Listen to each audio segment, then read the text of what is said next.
welcome back to the Walk a Mile in My Shoes podcast. Your host for today is Nathaniel James, and today we have a special guest who goes by the name of Anam.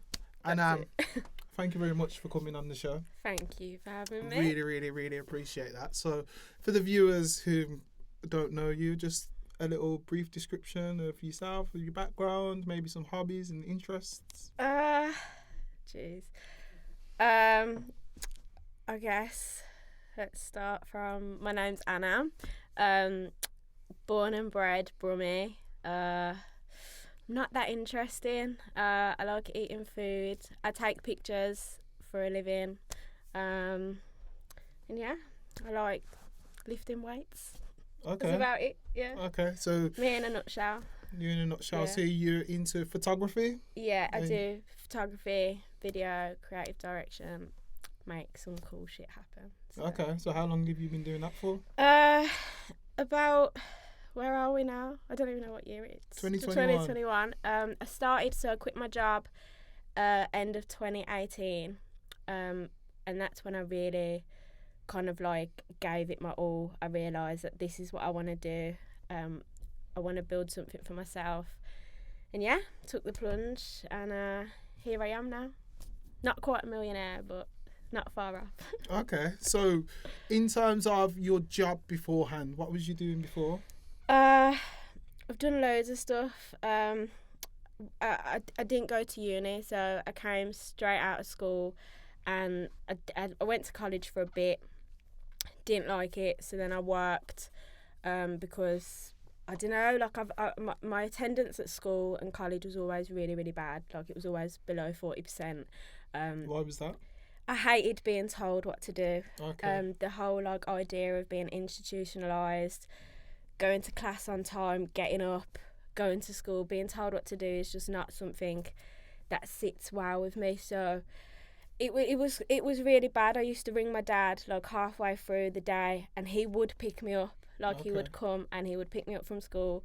I would tell him I didn't want to be there, and he would take me out. Like he would lie for me. Like he would say I've got a dentist appointment or a doctor's appointment, and yeah, not many dads you can say that do that, but yeah, haven't done too bad for myself. So you know, school isn't everything. So for all the kids out there who think that their grades are everything, don't believe that you can achieve whatever you want without school. But I'm not saying don't not saying don't go to school. I'm not saying don't go to school. Just saying, because Don't as a listen to youth me. worker, I'm like, well, no, that's a grey area. No, I completely understand where you're coming I'm from. just saying, yeah, is the pressure that's put on kids these days to achieve, especially with all this stuff that's going on right now. I see a lot of people stressing out online, and obviously everything that's going on in the news. Of course, school is important to some to a certain degree, yeah. But it's not the be all and end all. There's so many people in this world that have done so well, and yeah. But one of the things that I would like to say is that I came out of school with no GCSEs as well. Yeah. But I realised that in order to go to college, I needed my maths and English. So I had to go back and do my maths and English in order to go to college. And I felt like that year and a half that I went to do that, I was behind all of my other peers, because they might have finished college and then gone into a job whilst I was going into college. But one of the things that I really believe is that I had a lot of drive. Yeah. Like I always wanted to do something, even though the teacher's written me off. I always knew I'm going to aspire to something. So I just had to put in extra work after school, and at the end of the day, I've realised it's not the be all and end all. No. And certain things that I was taught in school, I wasn't taught the right things. I wasn't taught money management. I wasn't taught how to run a business. I wasn't taught the things that maybe I needed to know to take forward in my adult life. And when you're saying about the pressures and stuff like that, I think there is a lot of pressure on young people, and especially via social media. Yeah. Do you know what I mean? To be a certain way. So much right now. Like I think our generation was a bit more lucky. We still got to play outside. Like I remember still, like, you know, the sun going down it being dark and feeling like I don't have to go into my house yet, and Yeah. you know, playing outside. And this the world now, it's like kids on iPads, kids on the laptop, and obviously like laptops and MSN and all that was still coming about in those times, but I still feel like we still had, like, you know, a bit of an authentic childhood, whereas now, like as you say, technology and with what's going on at the moment, like, you know, there is so many things that you can do, but it's easier to just, like, you know, just give a child a device, really. Of course. So but it's great that you had that drive and you took the plunge, so obviously taking the plunge, there was a lot that comes with a lot of risk factors in that, because obviously when you've got a job and you know that you're going to get paid a certain amount of time, when you become self-employed, you have to build up your own structure and everything like that. Like, did you have any challenges when you was building your structure? Or I had so many challenges. I still have so many challenges. So when I first, end of 2018 is when I quit my job. So I had gone part-time then, and I was at an advantage because I think when I turned, so when I left school, my siblings have done really well for themselves. They've all been to uni and they've got really good jobs. They're educated really well and they're doing really well for themselves. They are my inspiration. You know, I'm so blessed to have them around me. But my brother, basically, he's a financial controller for the British government over in Africa. So I saw that. Big up. Yeah, big up my brother. I don't think he'll ever watch this, but, you know, in case he ever does, big up. Yeah. But basically, I saw that he was doing so well, and he studied accountancy, and I saw that he's done well. Oh, like, I can do that. So straight away I'm like, you know, when you come out of school, you don't know what the hell you want to do. Really, let's be honest, at 16, 17, how are you expected to make a choice about what you want to do for the rest of your life? Like, it's such a big decision to make. So I guess I tried many things, but that was the first thing that I tried. And, like, very quickly, like a year into it, no, not even a year, I tried to kind of, like, pursue this for longer than a year, but I knew very quickly that this wasn't for me. Like, I'm so bored. This isn't me. I like to be active. I like face-to-face. I like speaking to people. I like creating things, and this was just such a mundane, boring job. And my brother is quite a boring person. Like, he's funny, but he's boring, so it suits him. But me, like, I'm the complete opposite. So I always used to think, like, what can I do? Like, what can I do that can allow me to make lots of money? Because that was what was on my mind at the time. And that's gonna excite me, that I can, like, you know, push further beyond, like, just this 9 to 5 and get paid one salary. So a friend of mine was in recruitment, and he was like, why don't you get into sales? So from there I made a goal. I was like, okay, so what would I need to do to get into recruitment? I need a bit of a sales background. So I went into I got a job as an energy consultant. So it was basically just selling like energy, like, so electricity, which was like really, like, you know, it's quite basic. But was you in like an office space, or was you out on the street? It was all office based, and it was cold calling. But we, like, got to talk to people, different kinds of people every day, and we were able to, like, make more money on every sale that we made. So this was my incentive. But I outgrew that. I did really well, and I outgrew that really quickly, and I thought, okay, now I'm going to take a plunge. I'm going to start calling round, like, recruitment offices. So I got myself a job as a recruitment agent, what they're called, recruitment person for an IT-based company that used to work out in Brum, but they would operate for the Netherlands. So I was looking after a digital space, so it was a lot of creative people that I would talk to, and I've always loved taking pictures. I've always had a camera since I was little, and it was when I came into this job. So this is why every little step and everything you go through is relevant, because I've learnt something from everywhere I've been, even though it wasn't for me. Like, I've learnt something from everywhere I've been. So I had this job as this recruitment consultant, and I was the first person who'd made such a big sale, like, from first ever coming in. Like, so I'd made, like, I think I'd banked them like 20 grand in like 2 weeks. I was like the first person who had ever done that.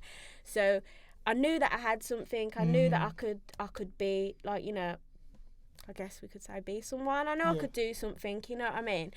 But I knew straight away that, okay, I know I can do this, but I don't like this. This isn't me still. Like, me cold calling people and begging them for a job and putting, like, yes, I'm helping people, but it's not for me. So that job was what made me realise that, okay, I was speaking to a lot of creatives, so the candidates were like digital designers, graphic designers, people who would create things, and they would send me in their portfolios, and I was like so like engrossed by what they were doing, and I was like, wow, this is beautiful, like I want to do something creative. So that stoked the fire in you. So that was what like made me think. And then one day I just went and bought a camera. Like, I went and bought a camera and I started taking pictures. And then I remember someone put on, so at this point it was just a hobby. This was like this was like, let's say 2017, end of 2017, early 2018. And a girl put up on Instagram, she was someone I went to college with, she was a dancer, and she put up a post and she was like, I need some portfolio pictures, like, who can do it? And I've messaged her saying, oh, I can do it, like, why not? And she's gone, oh, how much do you charge? And I was like, how much do I charge? So from there, literally, I've started charging, and I've started putting it out there. I've started posting these pictures of her, and then end of 2018 came. I'd got a job as a business development agent for a small digital agency, and I was taking pictures for them. And I was like organising round table events, so I was doing sales as well as taking pictures. And then that's when I just thought, okay, I'm allowed to swear if you want to. Oh, okay. I literally was like, fuck this, I'm leaving. I remember I didn't even hand a notice in. I just messaged him, I said I'm not coming back in, and that was it. Like, you know, I did it in a, you know, I had respect when I did it because I had a good relationship with him, but I told him I'm gone. And then ever since, so many challenges though. Like, you know, obviously we have fear, which is the biggest thing.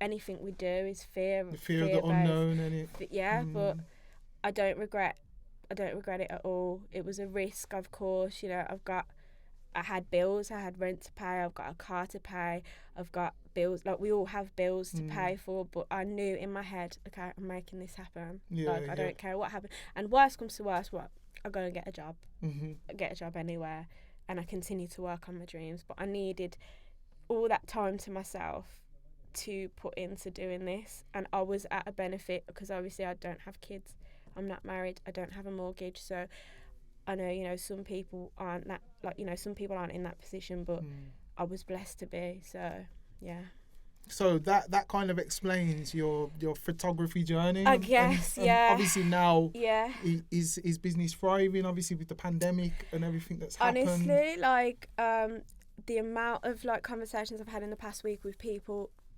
there, and I'm like, you know, I've made the most money that I've ever made in my business during this pandemic. Which is crazy because anything you put your mind to, you can do. It doesn't matter what the circumstances are. It doesn't matter what's out here. It's what's in here. It's whether, you know, how much do you believe it? How much do you want it?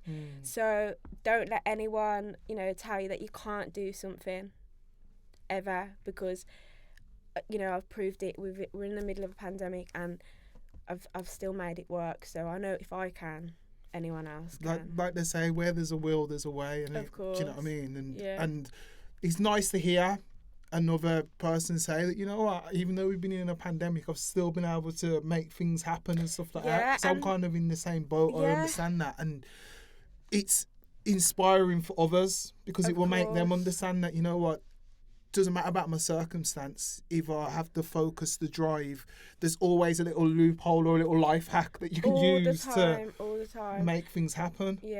And I think society these days, like, the societal norm teaches you to fear. We are like, look, all you have to do is turn the telly on, and like, you can watch it for 5 minutes and you're like, what the hell's going on? I'm scared, like, I don't want to leave my house. And imagine seeing this television just speaking to you, just fear and lies every single day. In my opinion, it's lies. You know, I know some people, you know, everybody thinks differently, but to me, it's just it's absurd, and it's like, just turn the telly off and go within yourself. Just sit within yourself and believe.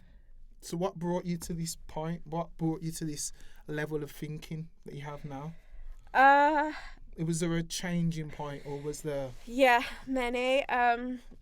I think I've always had it instilled in me since I was a kid that I've always been very driven, but I was still lazy. Does that make sense? We're all guilty of being lazy, but the biggest thing that brought me to this point was so after I'd quit my job at end of 2018, shortly after that, like I'd say, when was it? 2018. So it was like 2 months later, my dad got sick, and it was the craziest thing ever, because my dad was my best friend, and he was the most like chirpy, happy, like he you wouldn't see him sitting down. He'd be walking around. He was full of life. I literally watched him go from being this person one day to being told that he was not well, and just being a completely different person.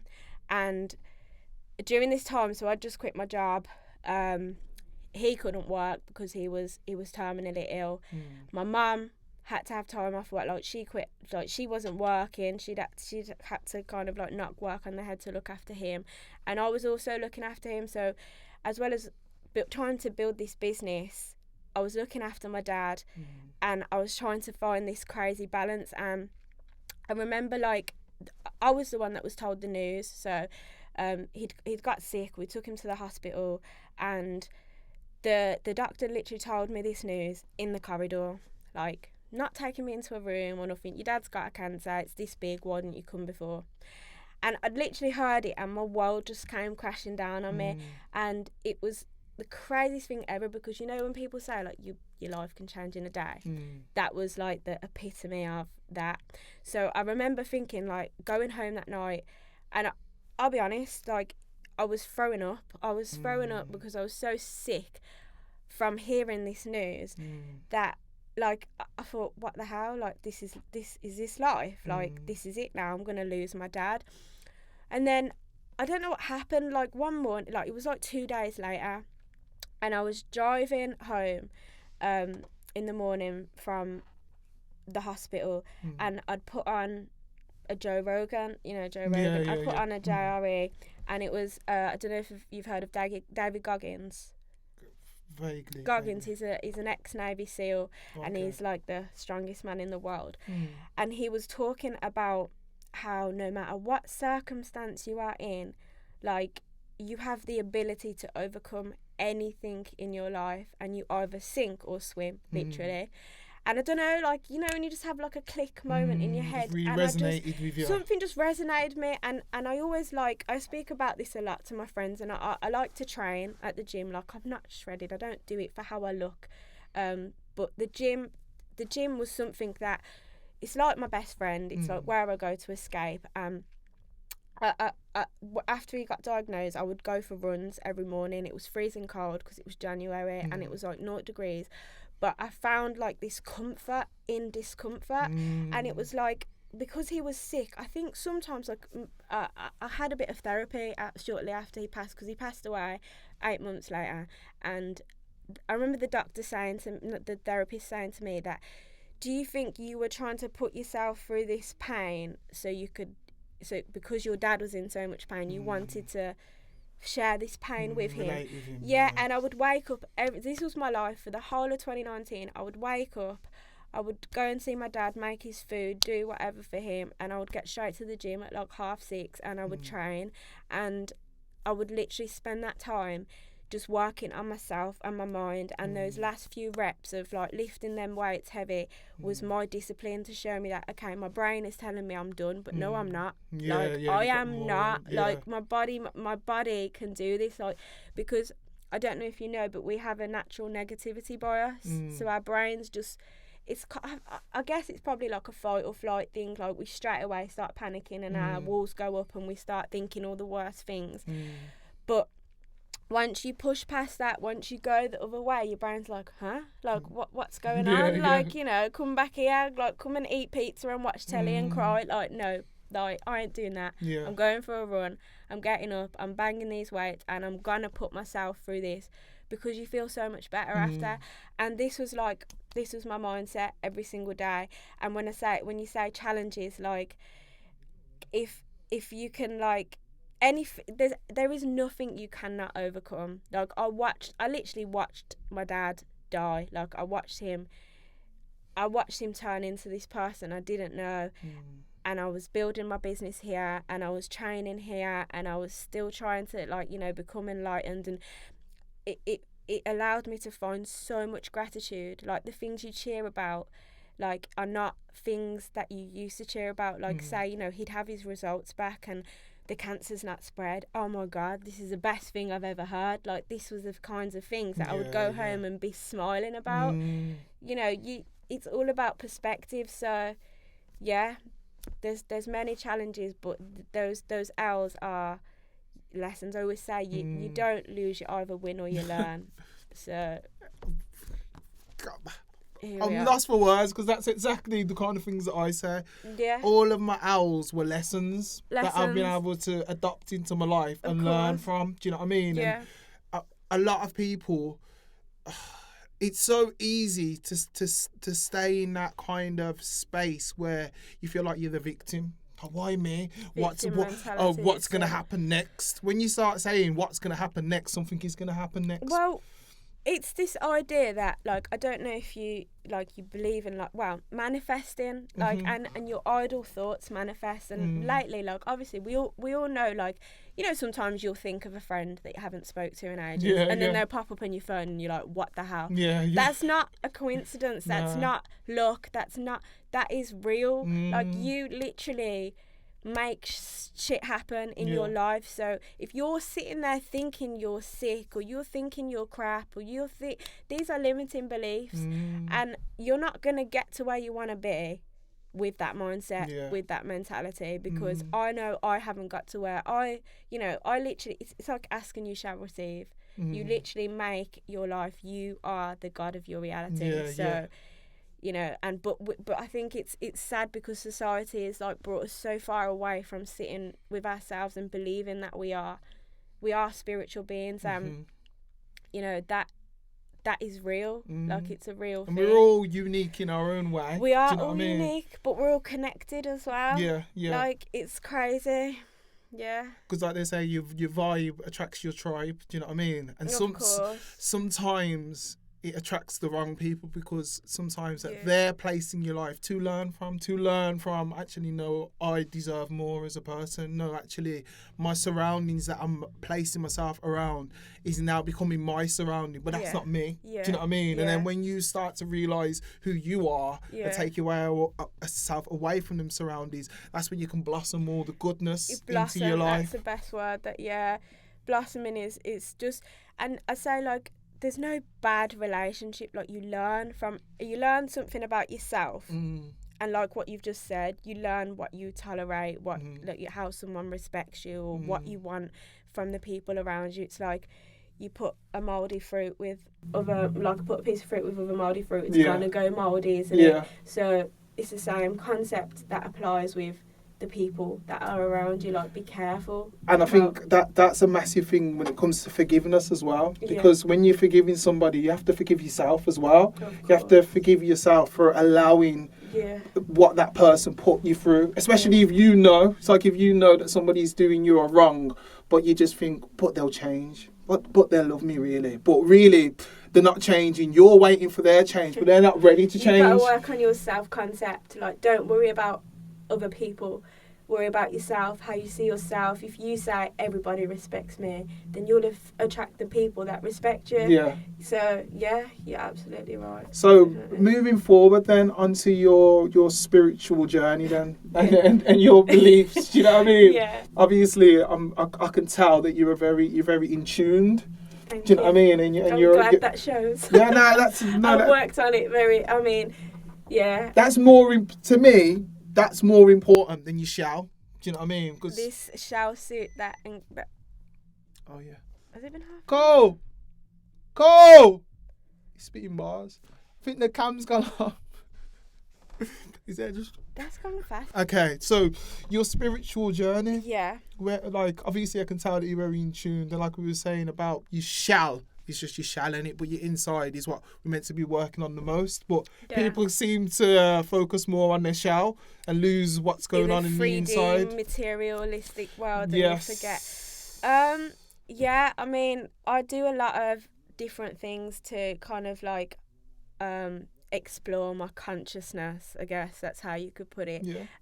And obviously I was talking to you before we started talking here about psychedelics and in particular mushrooms. Mushrooms is the one that I've explored the most, and I first actually did mushrooms a month after my dad got diagnosed, a month after he was sick, and I'd read a lot about them. I'd researched them quite a bit, and I'd found so much information about how beneficial they were for your psyche and kind of going inwards and being at one with yourself, and kind of just like I don't know if you know, but there's active research trials at Imperial College which are psilocybin, which is the active component in mushrooms, and which is basically mushrooms, and Western medicine antidepressants. So mushrooms are used as antidepressants, and if you go back in, like, you know, I don't know, like Mayan, Aztec times, they were used a lot as medicine.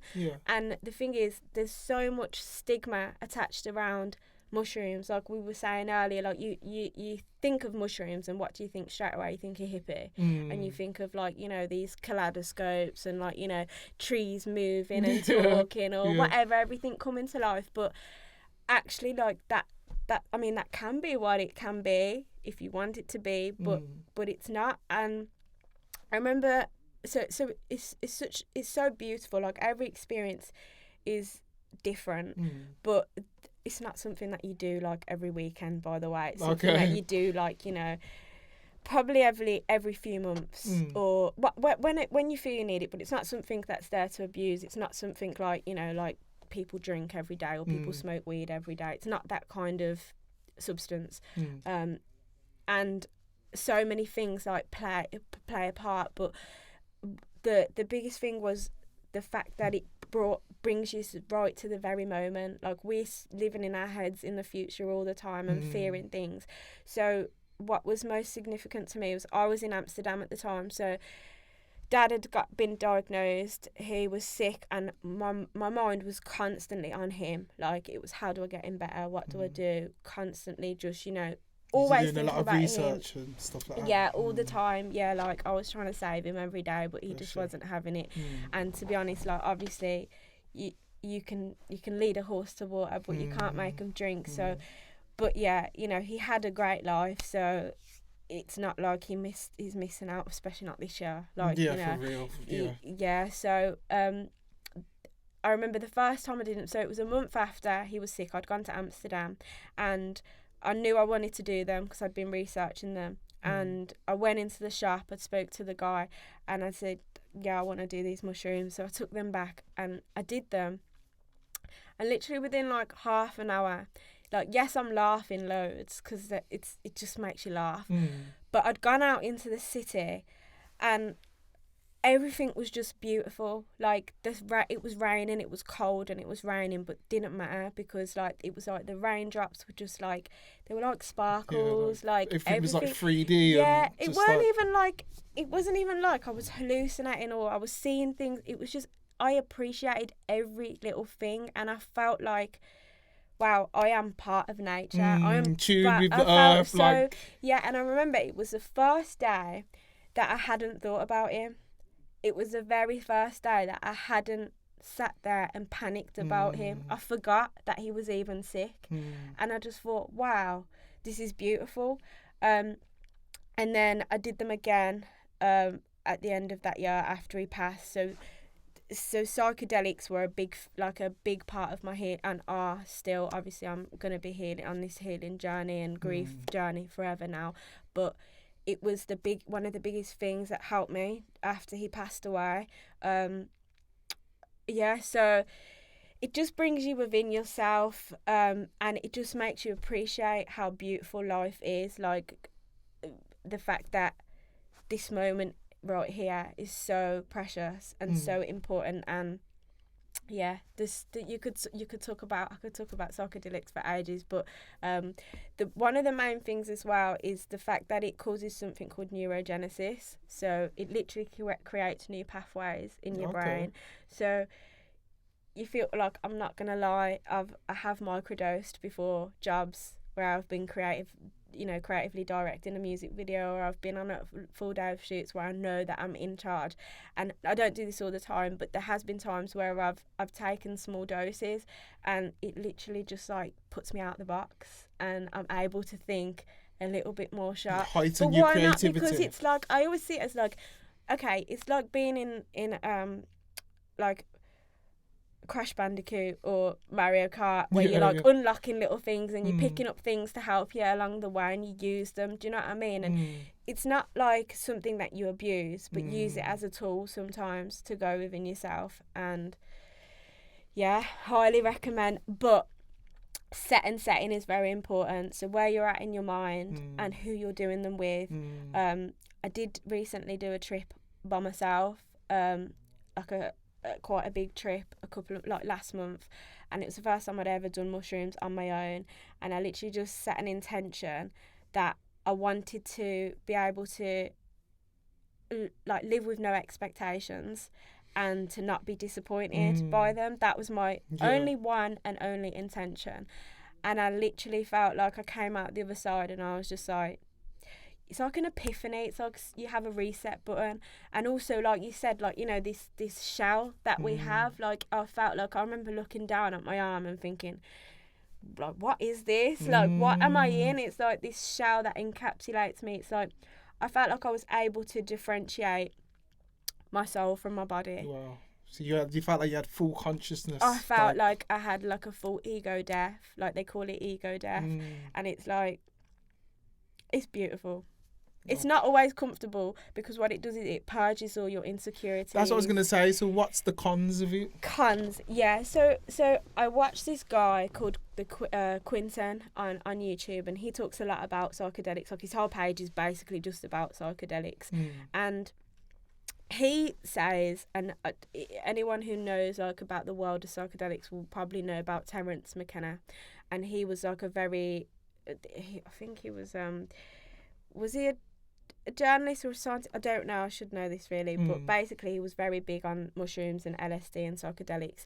And he would say there's no such thing as a bad trip, because what it does is it teaches you something. And although it may feel very uncomfortable at the time, like sometimes you might start tripping out, but really you've took the ride, so just sit on and enjoy it, like, and you're gonna come out the other end anyway. You know, it's not harmful. It's not a harmful drug. It's not gonna hurt you. It's not gonna kill you. Nobody's died from it unless they've gone and, you know, jumped off a bridge or something. Do you know what I mean? But it's not directly going to harm you. So have you purged?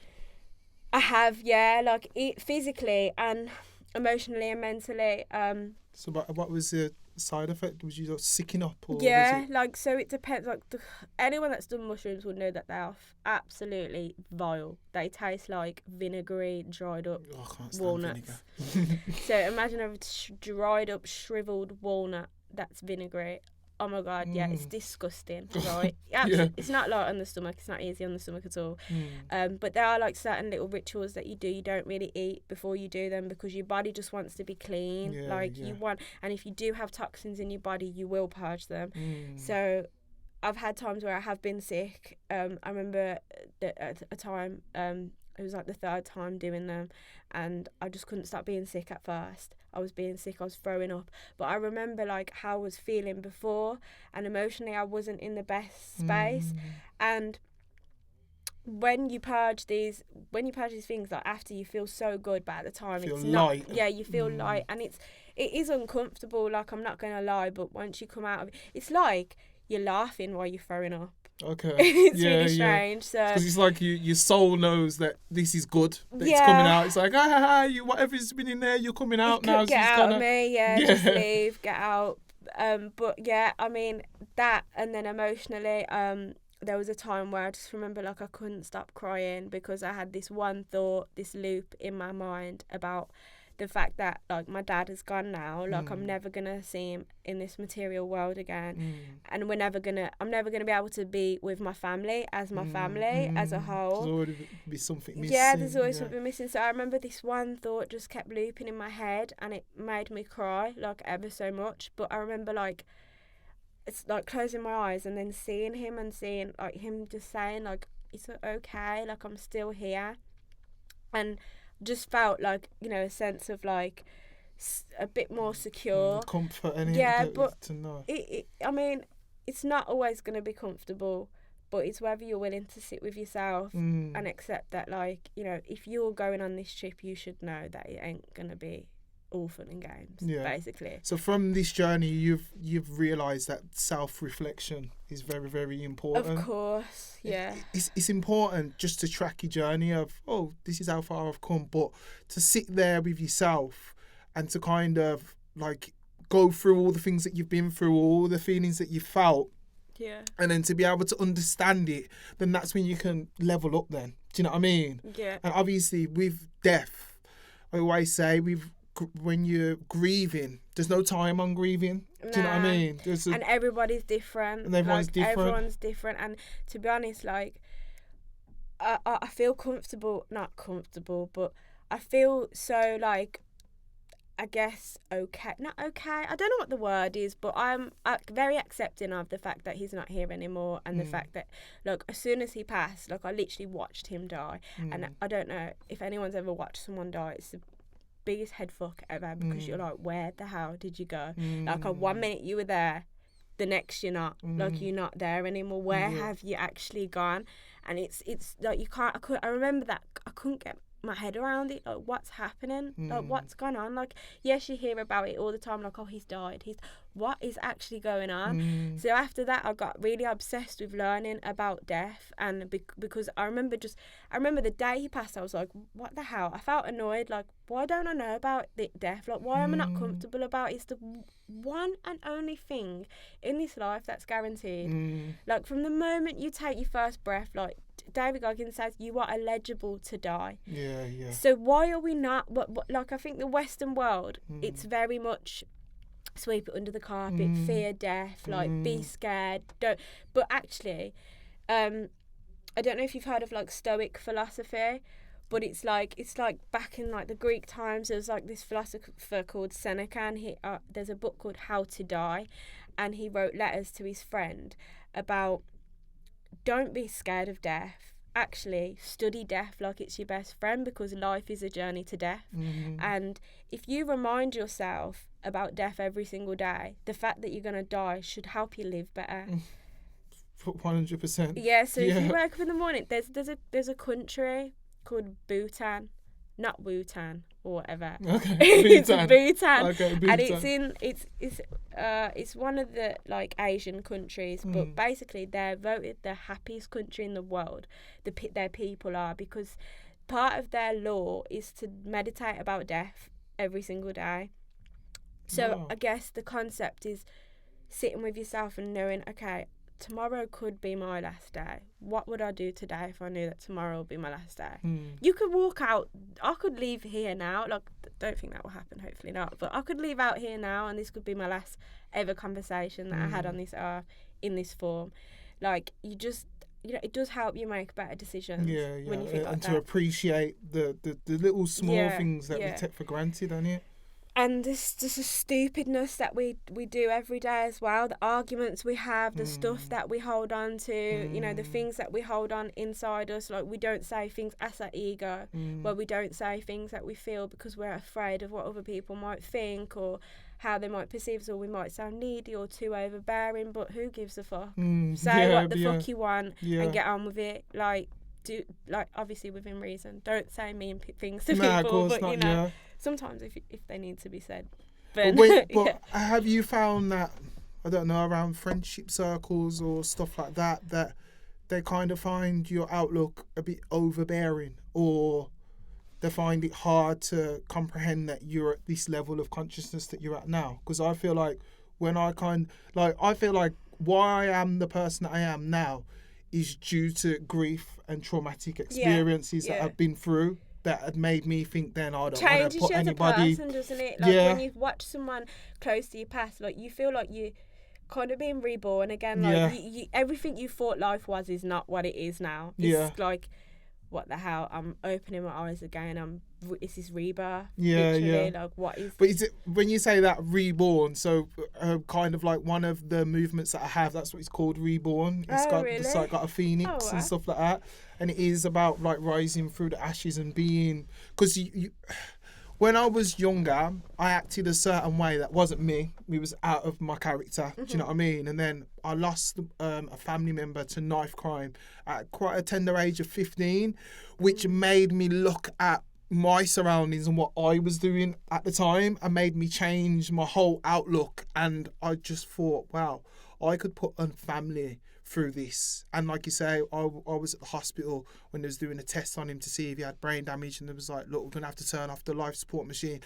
So to be there in that surrounding and to see that and feel that, that's what made me think, right, I've got to change my life. And then that's what put me on the journey of wanting to help the younger generation, and wanting to heal people. By healing people, I helped heal myself. And obviously, of course, that's beautiful. You're never going to get over grief. There's times where, you know, obviously an anniversary or whatever, and that might be my little off day where I'm like, phone off.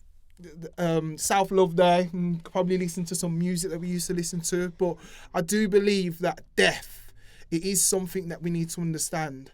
And I've been to so many funerals now that's changed my whole perspective on death. I'm not scared. More funerals than weddings. Definitely.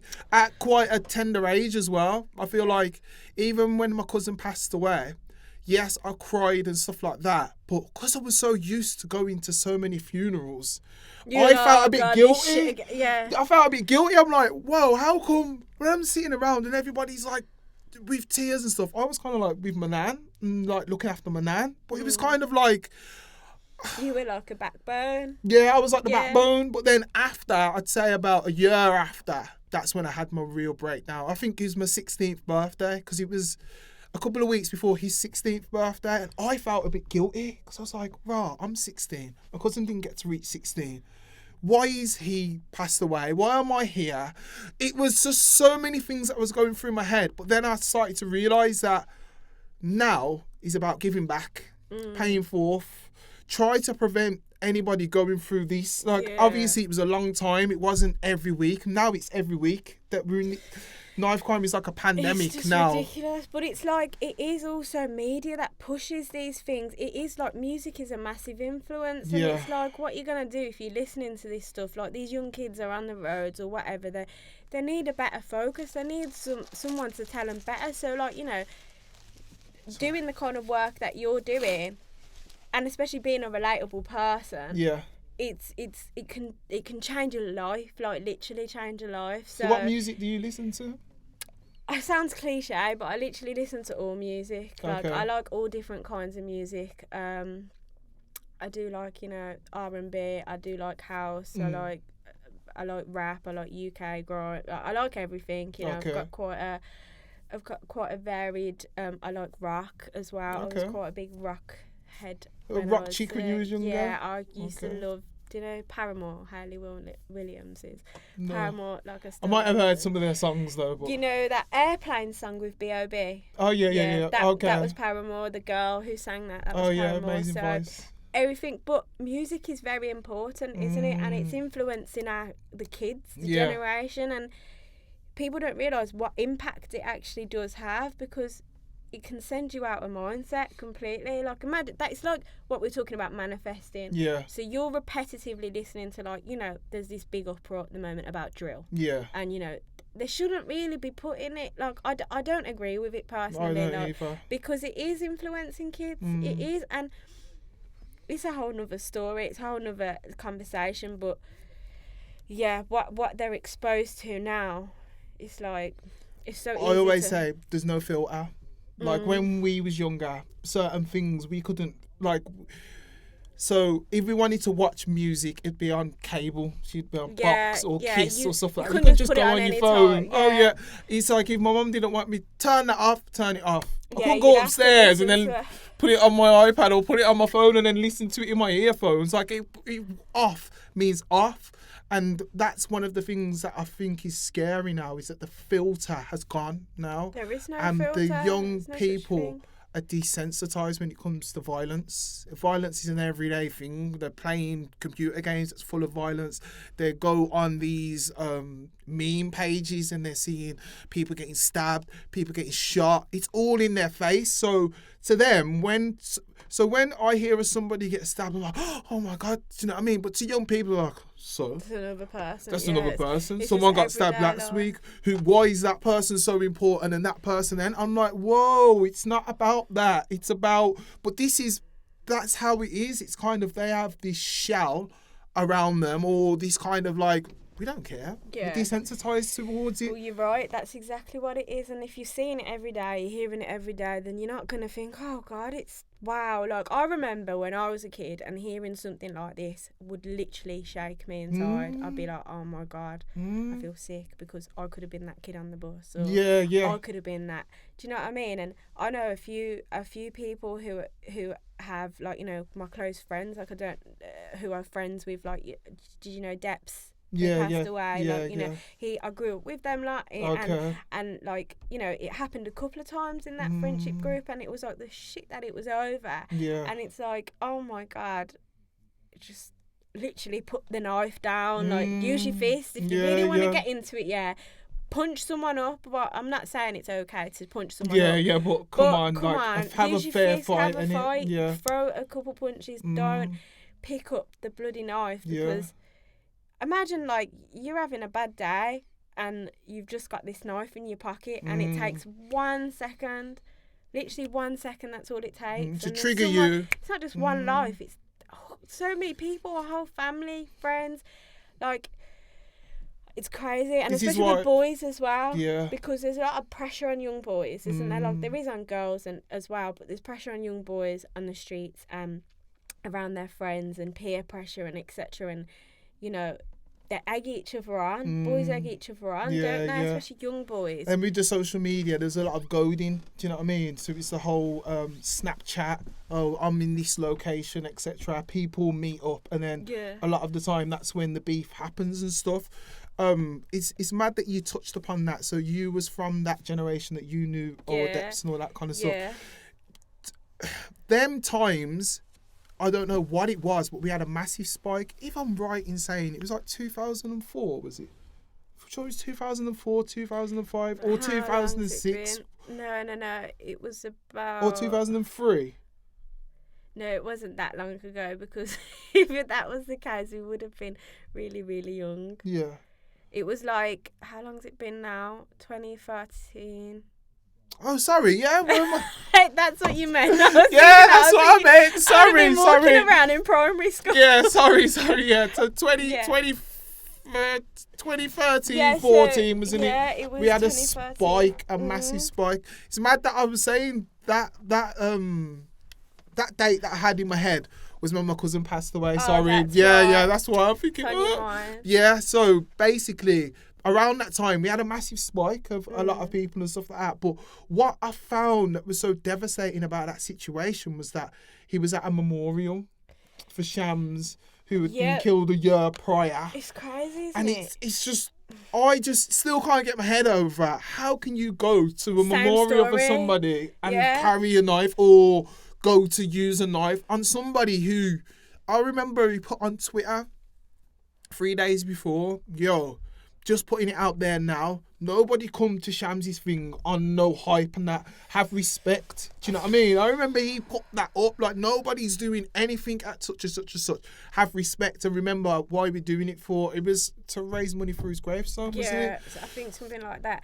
But it's mad that happened at his, like you're saying, what the hell? Like, how stupid can you be? And I don't know, like, the ins and outs of what happened, but how can, I don't know.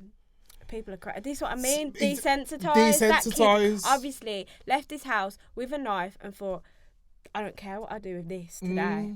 He literally didn't think my life is going to change. I could go down, in prison for murder, like, which is, what happened. But you've ruined your life. You've ruined tens of that. You've ruined tens so of thousands. You're right, because the amount of people that was hurt from that and destroyed. Might as well say, just that one action destroyed so many people's lives. Like, when that had happened, the day before that happened to Deps, I went to Prince's Trust and I had an idea. I want to go to schools and deliver assemblies and workshops. I remember going there and they're saying, this is an amazing idea. Yeah, we're going to put you on the course. Yeah, we want to fund you. I remember leaving and putting the status. Oh my God, finally somebody's going to help me with my purpose. When my cousin passed away, is my purpose. Then it was like, this is what I know. What, like he says. Trauma does that to you though, doesn't it? Yeah. Like, it brings you to a light in a way. That's why, like, light and dark is so important. Definitely. For one another, and gives you that place of understanding, because I kind of wanted to be a rapper, wanted to be a footballer, all these little cliche things that a boy wanted to do in that generation. I wasn't aspiring to be no roadman, do you know what I mean? Yeah. But I kind of fell into that category because of my surroundings. But then obviously when that had happened, I'd gone out, had a drink, I woke up and my friend's like, you're never going to believe this, Deps man's been stabbed. I was like, what? But he was mad because the day before I'd gone to the Prince's Trust. So I was a massive Deps fan, really, really rated him. I was invested in his journey.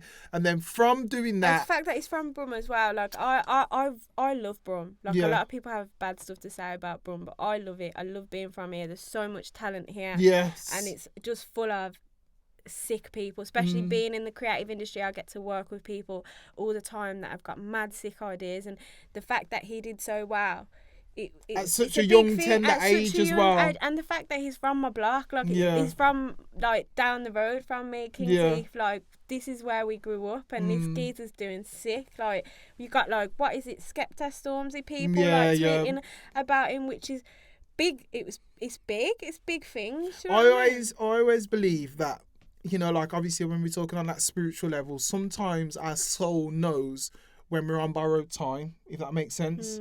Because somebody for his age to accomplish all the things that he accomplished, it's like, even to this day, artists will never get to that level. Lord of the Mics, #1, ahead of Drake, SBTV, touring with Skepta. He used to go in with his one take. His freestyles were just next level. He was transitioning onto a song like One Love, and his message. It's funny you said that one song. I love that song. Yeah, that's one of my favourite ones. That is one of my favourites as well. And it's funny because, like, I'll go into my car and it will just start playing sometimes. Yeah. And I'm like, what the hell? Like, I don't, because I have his album on Apple Music and I don't use that anymore. Yeah. I use Spotify. Okay. But sometimes I'll put my phone in and it will automatically start playing. And I'm like, oh, this is a bit weird. Like, what's going on? Like, but if you listen to that song, it's like it's like he's telling you, it's like, you're all on borrowed time. Like, stop time wasting and start time wasting and started working. Do you know what I mean? Yeah. And it's kind of like, even some of the lyrics in there, it's like some of the lyrics that he said, like, me chilling at home and my mum working, that's just wrong. Yeah. Do you know what I mean? And he's like, whoa, a 16-year-old, 15, 14 to be saying them kind of things. Yeah, definitely. So he was an old soul. And it's kind of like, even though God bless his soul, he was taken away way too soon, he accomplished the things that he set out to accomplish. Yeah, before he left. Even his mum says that, I'm so happy that my son passed away. And he was happy. He was at a place where he knew what he wanted to do. He was inspiring people. Even all of his circle around him knew that he was the driving force. He was the youngest one, but he was the most motivated one. He'd be like, yo, loud sitting here blazing. Like, let's go out there and step. Like, he just knew. He knew what he wanted to do. Yeah. So it's been his journey. I've been able to inspire so many young people because, he suffered with ADHD and stuff like that. But, like, for my young people that do suffer with ADHD, don't see it as a burden. Because he uses extra energy and drive and whatever to put into his music. Your tool. That's your power. Like, use it as a special power. Exactly. As opposed to, like, but this is where society's annoyance comes in, because you get diagnosed with something and all of a sudden it's it's like you're not well. Yeah. And you know about how the brain gears itself towards like what you tell it. It's the same as manifesting. So you can literally manifest an illness into your body. If you're telling yourself you're shit, you're gonna be shit. Do you know what I mean? So if you keep telling yourself, I'm ill, I've got this wrong with me, I've got this wrong with me, I've got this, you're not gonna live up to anything but that, are you? Yeah, understandable. So, you know, you've got to like what he did. He didn't let it become an obstacle. Do you know what I mean? Like, he obviously set out to, like you say, do what he wanted to, and he made it happen. Like I say, like, you know, God bless his soul. And obviously I've done a lot of work with his mom, and she's still out in the field, going out there and just doing amazing things in schools and teaching young kids about the choices and consequences of knife crime. And I just have to just say that she's like a pillar of our community now. Yeah, she no never mum should have to bury her child, should she? It's just wrong. Yeah, like, and she never asked to be in a position where she'd have such a strong voice, but her son had such an impact in so many people's lives that, like she says, I was having young kids coming to my door all the time, distraught, devastating, and they're coming to me for advice, and I'm grieving as well. I've just lost my son. But that was her only way as to help people and help herself by helping other people. Do you know what I mean? Because that's what I feel like, you know, when people, you say, like, what's your purpose? Yeah.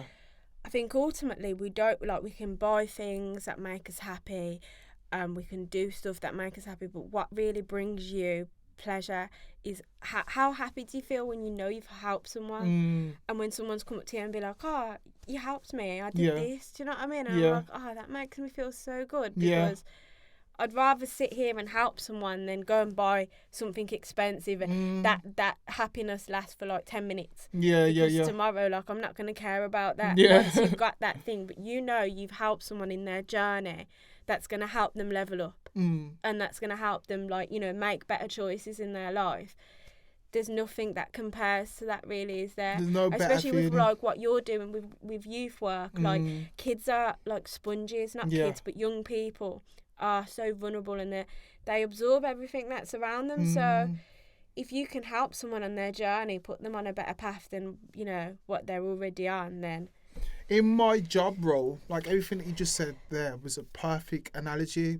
The thing that I struggle with is that I can do great work with the young person. I could change their perspective and all that kind of stuff. But once they go back home, if the surroundings is what is making them have that perspective of they want to be rude or they want to do X, Y, and Z, it's hard, especially for a lot of the backgrounds coming from deprived backgrounds. So if I'm saying to them, no, don't go to the countryside and sell drugs, etc., etc. And that's the actual thing, isn't it? Like Top Boy, like... Yeah, county lines is massive. A lot of the times if you see young kids, oh, my kid's missing 5 days, he ain't come back from school, more than likely he's in a bando somewhere selling drugs. Do you know what I mean? And it's like, how do we take a young kid away from that life when there's a potential that a month's work in a bando, they can earn £2,000. Do you know what I mean? It's like £500 a week. And some kids, when they come out of school, that £500 is for a month's work. So when they're flossing, like, yeah, I got £500, I can't believe it, my first month's wage. Like, bruv, that's mine now. I earned two grand in Portsmouth down the docks selling drugs. How demoralising it for that young person who's happy about their wage packet. Because it's fast money as well, isn't it? It's fast money. It's not teaching them, like, the real kind of, like, nitty-gritty of getting into, like, graft. Yeah. It's just fast money. It's a bit of a risk for them. They're probably not even thinking the risk, because when you're a kid, do you care? No, you have no fear. You'll jump off a cliff. You'll do this. You'll do that. Yeah. Now, like, I think twice about things. Yeah, but when you're a kid, especially when you're being...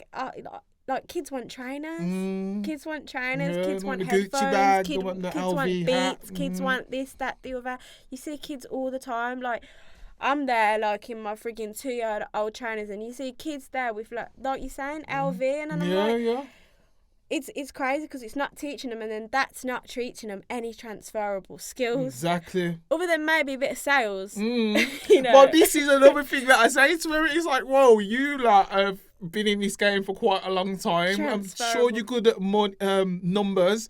You can do accountancy. You can use that to go into.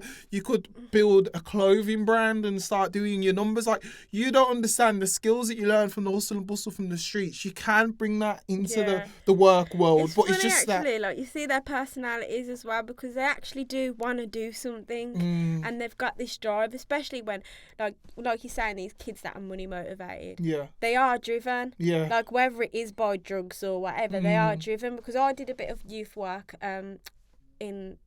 It was 2019. It was 2019. Okay. So I worked with a youth offending service for a month on like a workshop program where they were like, I was teaching them photography skills, like, but it was through, like, you know, fun things. It wasn't like sit down and boring stuff. It was like activities.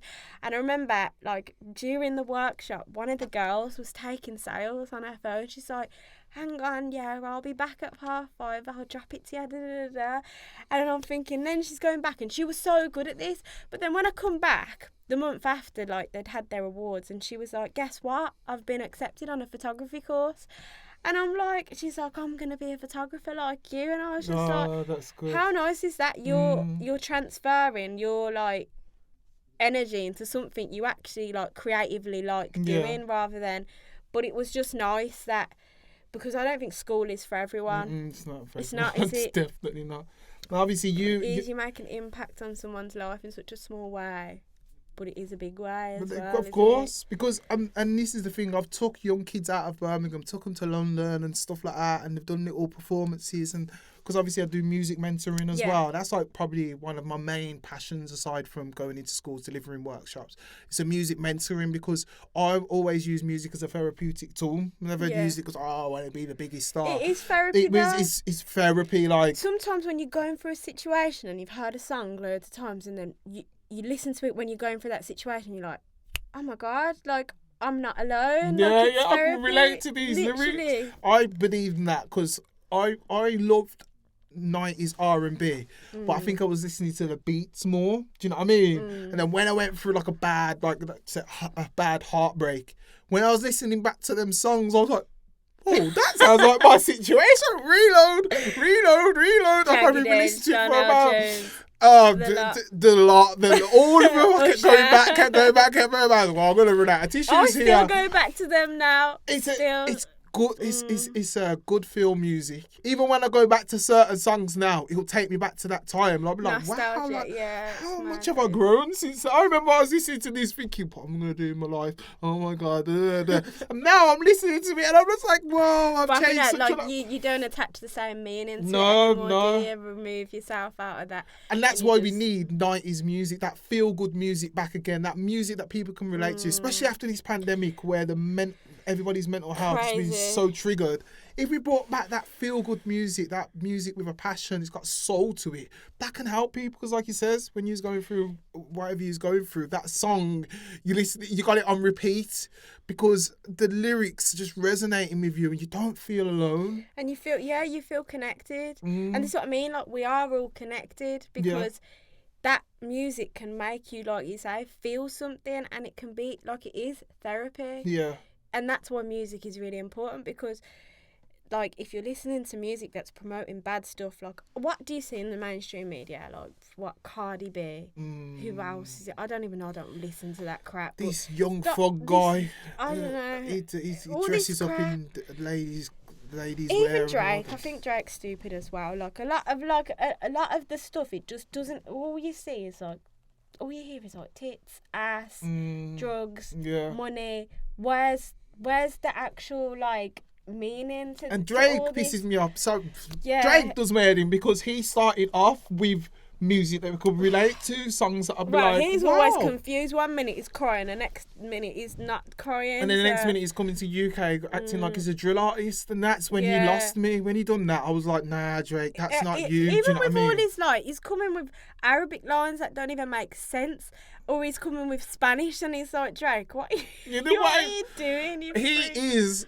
the true definition of a culture vulture, and no one can tell me any different because he just dabbles into all little ones. They love Drake off. I know, but I used to. What, Drake? Why Drake? Are you mad, Drake? I'd stick up for Drake in everything. Fan. But and this is why I'm glad that you said that, and it makes me feel a lot more better. And other people, because other people are like, how can you say you don't like Drake? You used to always listen to his songs. I'm saying You're this, but I still like listen to him. Yeah. All right, some of his songs, yes, I'll go for the old ones, but all this new crap, I'm just like, all right, Drake, I understand. You've passed over now. You're doing it for the people who control you. All right, cool. But when you was on the come up, the high school dropout, all them kind of things, I was like, oh my God. When he used to be in that show, Degrassi. Yeah, I was like... yeah, with his geeky glasses. Yeah, I was like, man, like Jimmy. I was like, what? Okay. And don't forget where you come from, Drake. But this is it, because a lot of them were like, he doesn't even check for us anymore, and we helped him on the come up. Oh, them kind of things happen. Sometimes you outgrow people, and you do outgrow people. It's part of life, and I'm realizing that when you do outgrow people mourn for you as if you're dead. Do you know what I mean? Because it is. I'm telling you, I'm not even trying to. And they say it's kind of worse because this person is still out there living their life, walking around, and you're there like, this person don't even want to know you no more because. But see rejection. I'm okay with rejection. Yeah. I've never really been that kind of person. Cling on to somebody. If someone doesn't want to be around me or be around my presence or don't want, all right, fine, like. Good luck to you, and I hope you wish me the same. I hope you wish me the same. Look, sometimes it doesn't work like that, but I do believe that when you are on that strong spiritual journey, you do need to detach from what is not right for you. You have to shed people. Definitely. And sometimes they don't even realise. I'll be sitting somewhere and I can feel that I've got high energy. Literally, this is low. Don't matter if you're doing drugs or not. Yeah, it doesn't matter what you're doing. You can just sit here in a room and you feel when something's not right. I'm like, you ain't got the best intentions for me. Yeah, I'm leaving here. Before I came in here, you was talking the most on me, and now I'm here. You're like, how are you? Well, not even. Like you just don't know what someone's saying in their minds about you. And that shit happens. Yeah. Like, you know when people talk about like the evil eye, the red eye, and people putting like, that's why you have to be private about a lot of the things that you're doing as well, and you have to be careful who you're mixing with, and it's a big thing. Wow, yeah. I feel like because this is the thing, like sometimes when you're in certain roles, you have to be in the eye to be able to, I don't know, get your message across or change what you want to change. Yeah. But it's not the be all and end all.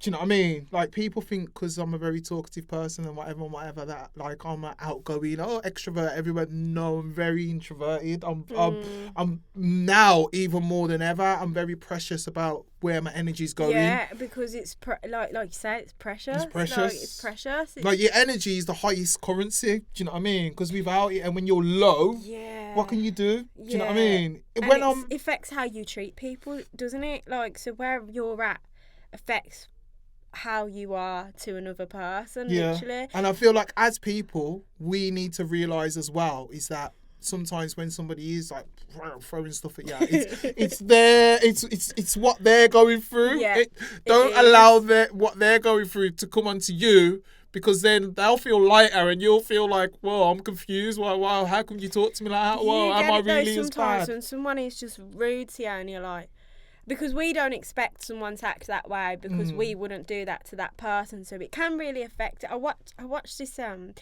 podcast interview like a few weeks ago, and this woman was talking about they call it verbal currency, like verbal economics, and it's literally the currency of how you speak to someone, how you exchange, like, you're kind of like a love language.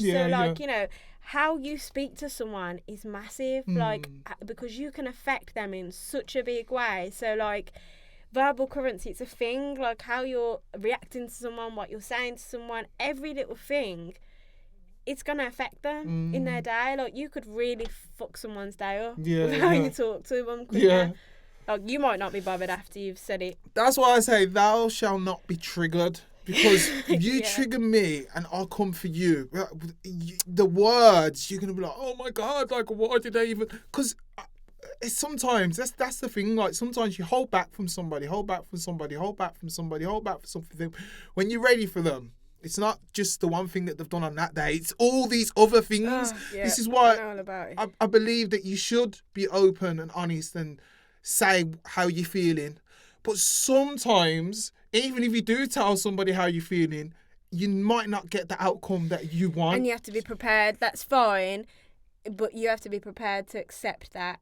And it's not always about what they say back. It's about you just purging emotion and getting out what you feel. And feeling comfortable. Like, okay, you know what? You're not going to understand, but I'm glad I said it to you, so you know now. You might see it. But what about when you know it's going to absolutely destroy them? How would you move that way? Depends what it is. Depends what it is. Depends what it is. Okay, then, for instance, I don't know. Maybe your home girl. I don't know. You've seen your home girl's man with her cousin cuddling or something. Oh my God, okay. I'm a truth teller. Okay. Because I've been in situations before where I've had to I can't sit still. Like, there's been a situation where two friends, so I used to have one friend and another friend, they were both friends, and now one of my friends, I'm not going to tell the story, but basically something good was not going down. The other friend was seeing the other friend's boyfriend behind her back, and that friend told me. It weren't sitting right with me. I just couldn't. So I had to go and tell that person. I knew it could potentially, break her, but that's your friend. You got to tell them the truth. I think you have to judge a situation by a circumstance. Sometimes keep your mouth shut. Yeah. But sometimes you've got to be honest, and you got to go say, But there's been times like that where you can be honest, and the friend just switches it on you. Are you sure? You sure to see that? Well, I had evidence, sure. yeah. So I think you came with the evidence with the source, right? Yeah. I'm a photographer. I remember that. Yeah. Take a picture. A couple of times, but I think that's important. You can't speak either unless you got evidence and you're prepared to cut some ties with people, and maybe a couple punch ups here and there might happen. And take the backlash. Yeah, take the backlash. But if it's for the greater good, then definitely I don't regret it. I don't regret saying anything, really. I'm happy to say sorry for things sometimes. Yeah. Sometimes. Like, it's good to say sorry, but it's about meaning the sorry. Yeah, don't and say sorry. Owning it, and then when that situation comes up again, act accordingly. Yeah, do you know what I mean? Don't go back to resorting back, because then the sorries, there's no point. Some people find it really hard. That's why saying sorry, it's only words. Okay, I understand that. But the words is the first part. And then if the action matches the sorry, then we can go back to how we was. Yeah. Because I'm not going to hold Because we all make grudge. mistakes. We're not perfect. We're human, and we have emotions, and we react to things in this 3D world. Yeah. Like, other than what's going on in our head. When things happen, we get pissed off. Yeah. But if you can acknowledge where you've gone wrong and you can learn from it, then cool. Like, I haven't had big fallouts, but I have fallouts with friends, and we're able to see things through because we sit down and we talk it through, and we're like, we can own up where we've both gone wrong or whatever. So it's about. But you have to be give and take, and it can't be like me, giving giving what you need to move forward. But then when it comes to me, oh yeah, that's fine then. Yeah. Okay, well, what about the things that you said? Because even if we retaliate, we're in the wrong, because we know what we're saying back is going to hurt that person. They triggered you, but you retaliated. So you're just as bad as the person, because it's difficult, isn't it? Like, where do you stand? Like, what boundaries? It is boundaries. That is a massive one as well. Boundaries for me, 2021, is what I'm going to work on the most, is the boundaries. Because when you're an open book, and you're a very spiritual person, and you understand frequencies and stuff like that, you have a way to affect people more than the average person would affect them. Yeah. Do you know what I mean? But then that's what happens is that they become reliant on you, reliant on your light, reliant on your source energy. Yeah. And then that's draining. There you go. stranger. So then You what? have to be picky about who you. Oh God, life is just so much complicated. It is because I just want to go and live in a mud hut somewhere. yeah, but just with chill some out. Vegetables, and no one's got no worries and stuff like that. But this is a part of our journey, and as I'm realizing on this podcast and everyone that I'm meeting, we're all like-minded people. Do you know what I mean? Even if you're from the different cultures and all of that kind of stuff. Yeah, we all came from the same place as well. Like, we were all born from this earth. Yeah. I think if we all were a bit kinder to each other as well, it would be nice. Definitely, I think it's a balance in it of good and evil. And right now, I hate to say it, but I'd say evil is like 70%. But that's because people allow it though to, for example, turn off your telly. Yeah, that's the main thing. Turn your telly off. Television. Tell It's like it says it in the word literally. Tell lies. Yeah. Tell lies. Literally, it's mad, and that's what's turning people against each other. Because I don't wear a mask. I refuse to wear it because I don't want to. But I can see that it gets people's back up really bad when I go to the shop. Yeah. And I've had incidents where I've gone there and someone's been like, few times, can you put your mask on? And I just want to go mad inside because this is what they're trying to do, turn people against each other. But I'm just like, just walk away. But even that there in itself, it's like a conflict. Yeah. And it's making people angry. And it's but I would say, if you've got your mask on, what are you bothered about if I haven't got mine on? Do you know what I mean? Your mask. Don't worry about my health. Worry about your health. It's going to protect you from this deadly virus, isn't it? So don't you worry about me. Well, that's a whole nother podcast for that one. That's how maybe we'll part to it. But okay then, so I got 2 more questions for you. Okay. Two my favourite numbers. So firstly, what aspirations do you have for the year? What is it that if when you get to December, have you set any goals for this year? I have. Yeah? Yeah. So what are your goals and what are you looking to achieve? My goals is my Porsche 911. Okay, No, I'm joking. okay. No, that will come, but I just want to grow. I know it's very broad, but in every aspect possible. I just want to continue to grow. At the moment, I'm feeling extremely I feel like I've stepped up over the past few weeks. I have really higher level of consciousness. I can say that with confidence. And I can only I've started the year like this. I only want it to continue, and I know it can because I will make that happen. Yeah. So yeah, I guess that's the one and only biggest thing, just to keep growing and helping people. How do you want to help people? In any way that I can. Okay. Even if it's just being anything, an ear for somebody, even if I like to talk to I don't always have we're coming towards a cashless society now, so I don't always have cash on me, but when I see a homeless person, talk to them. Do you know what I mean? Yeah. Talk to them. Not just so you can say, oh, I spoke to him. Yeah. Ask him if he's all right. Do you need any? I'm a sucker for a homeless person. I always end up giving them my number, which is kind of so I end up chatting to them for ages. But just anything, anyone, see someone in the street, help them, or help your mum, help your sister, help your family, your friends. Just that's gratitude. Yeah, isn't it? That's definitely. what makes you feel grateful, is being able to help people. Especially after the year I had with my dad being sick and losing him, I feel like I said to you, I've reborn, and I feel like the way I see life is very different now, and I just want to help.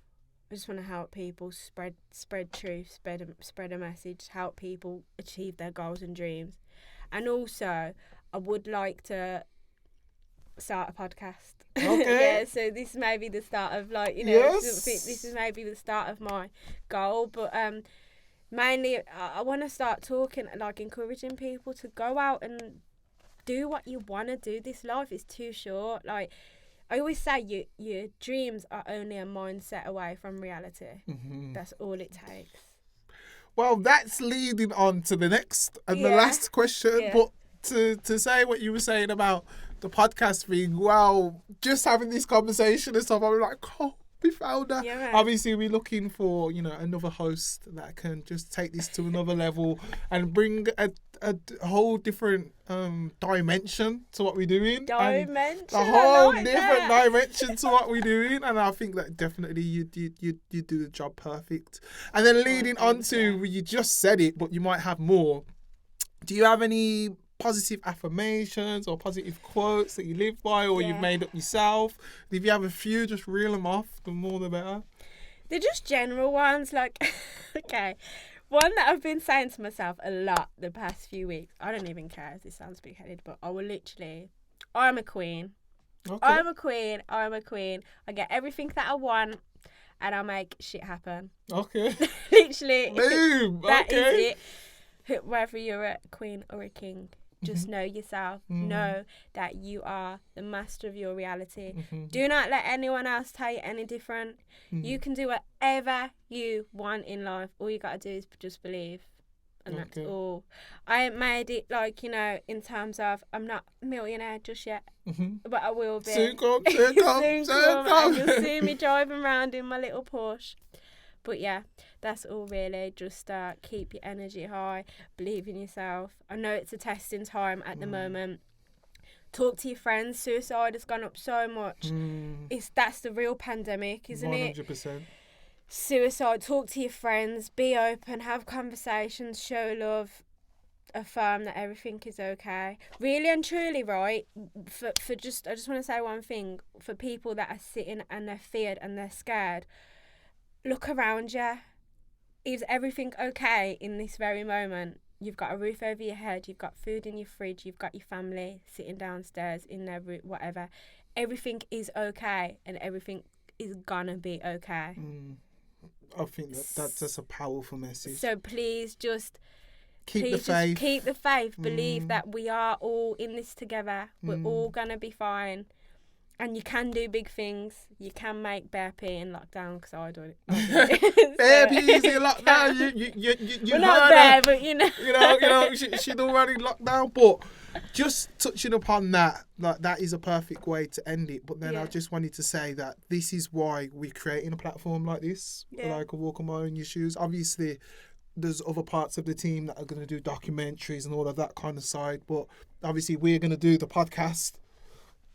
Speaking it into existence. We're speaking it into existence, but it's all about highlighting everybody's individual journeys. Yeah. And journey, that's what it is, isn't it? It's a journey. And it's like on a train, literally. Yeah.